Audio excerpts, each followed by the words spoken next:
पहलगाम में हुए आतंकी हमले के बाद जहां सीमावर्ती इलाकों में तनाव बढ़ चुका है, वहीं लगातार पाकिस्तान की तरफ से युद्ध विराम का उल्लंघन किया जा रहा है, जिसका जवाब भारतीय सेना के जवान देते ही है।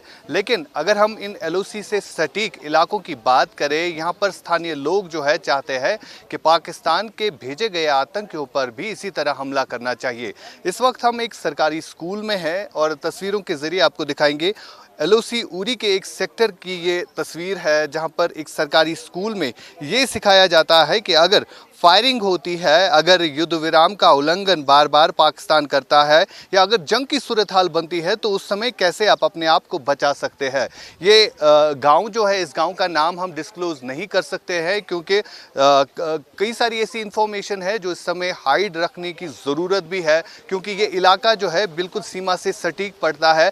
2020 में जब भी इस गाँव में युद्ध विराम का उल्लंघन किया गया, तब इस गाँव के लोगों को काफ़ी कुछ भुगतना पड़ा। हालांकि इस गाँव में कई सारे लोगों की भी जानें चली गई है।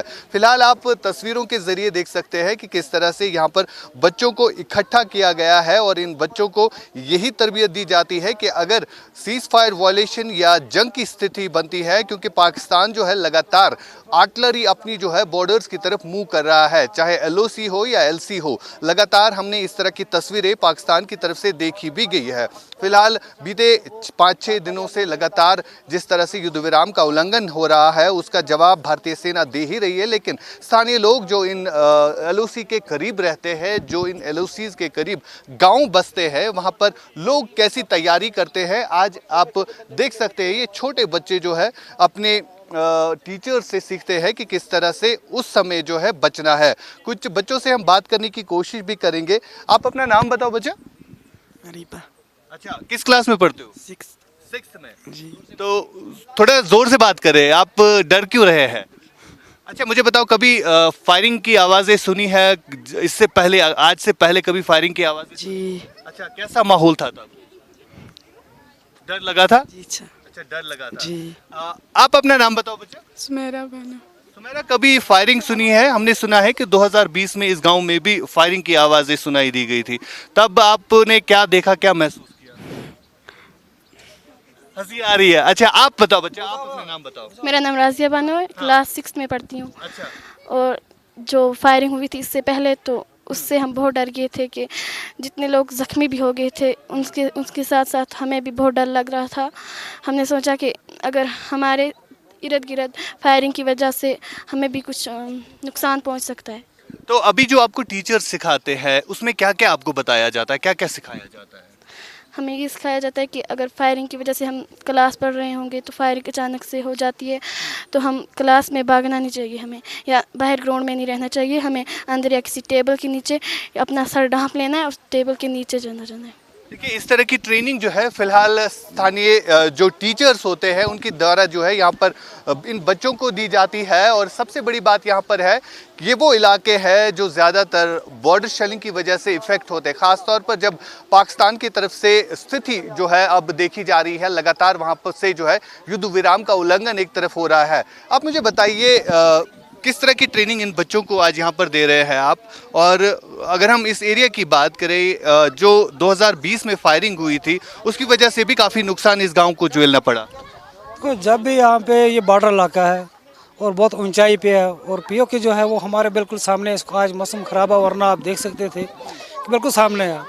तो जब भी वहाँ से अगर गोली भी छोड़ेंगे वो भी यहाँ पहुँच सकती है, तो गोले की तो बात ही नहीं। तो हमने बच्चों को कहा कि क्योंकि बच्चे डर जाते हैं, हार्ट अटैक हो जाता है, कई बच्चे इस तरह भी मेंटल सेट नहीं होते।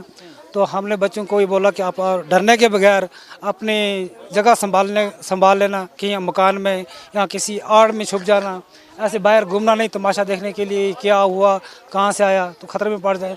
और ख़ासकर हम एज ए टीचर ये भी रिक्वेस्ट करते हैं कि ये जो स्कूल है, ये पूरे गांव का सरमाया होता है, तो इसकी रक्षा, इसको देखना, इसकी देखभाल और इसकी पे नज़रसानी रखना, ये हम सबों का फ़र्ज़ बनता है। और यहाँ का मैं कहता हूँ कि बंकर का होना भी ख़ासकर स्कूल के लिए स्पेशली जो हो वो होना चाहिए, क्योंकि पूरा सरमाया जो गांव का है वो जमा होता है एक जगह पे।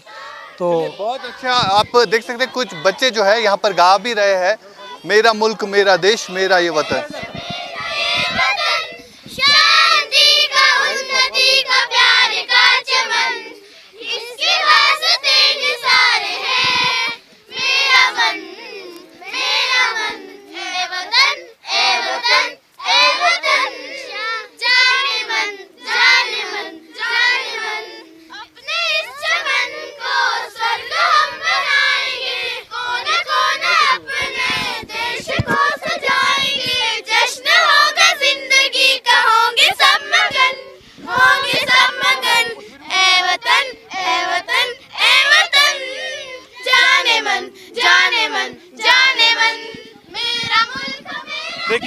सीमावर्ती इलाकों की तस्वीर लगातार हम दिखा रहे हैं इंडिया न्यूज पर कि किस तरह का माहौल, अगरचे दोनों देशों के बीच में माहौल तनावपूर्ण बना हुआ है। खासतौर पर पाकिस्तान की जहां तक बात आती है, पाकिस्तान की तरफ से लगातार युद्ध विराम का उल्लंघन किया जा रहा है।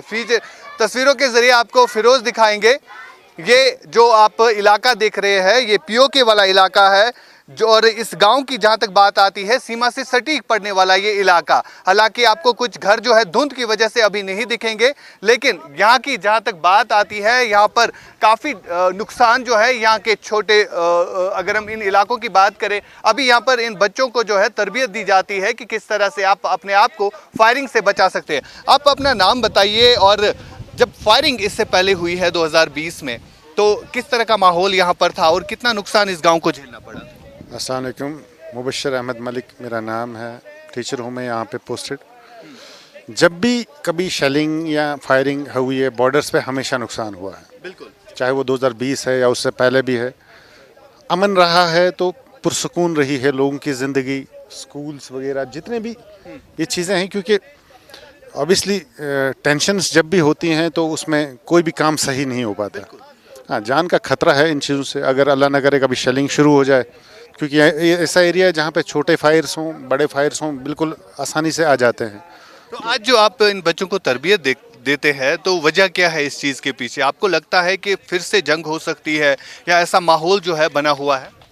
हालात कुछ इशारा उसी तरफ कर रहे हैं। अब हमारी कोशिश ये है कि जो बच्चे हमारे पास दिन को होते हैं, हम उनको प्रिपेयर करके रखें, मेंटली तैयार रखें कि अगर कुछ ऐसा हो जाता है, स्कूल आवर्स में होता है या उसके बाद भी होता है, तो अपने आप को कैसे बचा सकते हैं। क्योंकि मेंटली प्रिपेयर होना इन चीज़ों के लिए, कम से कम वो अपने आप को तो बचा सकते हैं इससे।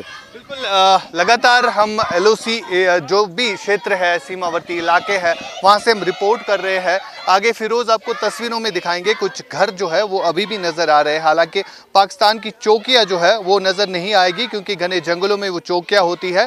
खाली पाकिस्तान के झंडे जो है वो दिखते थे, लेकिन जब से ये पहलगाम अटैक हुआ उसके बाद पाकिस्तान की रेंजर्स जो है, पाकिस्तान की सेना ने जो है उन झंडों को उतारा है। और फिलहाल स्थिति इस तरह की बनी हुई है, जो लाइन ऑफ कंट्रोल में लोग जी रहे हैं उनकी हालत कैसी है, यहाँ पर प्रिपेयरनेस की जा रही है। अगर वॉर लाइक सिचुएशन बनती है तो किस तरह से बच्चों को जो है वो ट्रेनिंग दी जाती है, वो अपने आप को कैसे बचा सकते हैं। LOC उरी सेक्टर से आशिक मीर, फिरोज वानी के साथ। For more such videos, subscribe to the NewsX YouTube channel, hit the bell icon.